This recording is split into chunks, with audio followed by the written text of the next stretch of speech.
Elections ముందు ఒక విచిత్రమైన సంస్కృతి. పసుపు కండవా వేసుకున్న ఒక వ్యక్తి వచ్చి తెలుగుదేశం పార్టీ కార్యకర్తలాగా తన పార్టీ ఎట్లా చేస్తా అట్టా చేస్తుందంటూ చాలా దారుణమైనటువంటి పదజాలాలు వాడతా ఒక పోస్టులు పెట్టేవాడు. వైఎస్ఆర్ కాంగ్రెస్ పార్టీ ఆ ఏర్పాటు చేసింది వాళ్ళ సోషల్ మీడియా, అప్పుడు హైలైట్ చేశారు.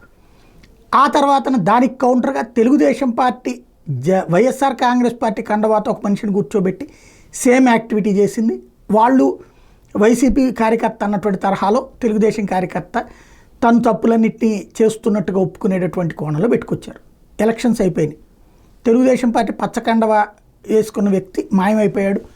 అతను ఏది వైసీపీ తరపున తెలుగుదేశం కండవ వేసుకున్నటువంటి వ్యక్తి ఎవరైతే ఉన్నారో అతను జంప్.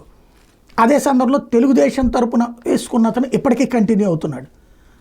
అయితే ఇప్పుడు తాజాగా దాని ఫాలోఅప్గా అనుకుని ఒక వ్యక్తి, అతని పేరు శివకుమార్ సంథింగ్ ఏదో ఉంది, ప్రేమ్ కుమార్, ఇతను తెలుగుదేశం పార్టీ కండవాతో అంటే ఒక సెటైర్ వేయాలనుకున్నప్పుడు దాంట్లో కొన్ని టాక్టిక్స్ ఉంటాయి. ఆ టాక్టిక్స్ ఫెయిల్ అయ్యారు.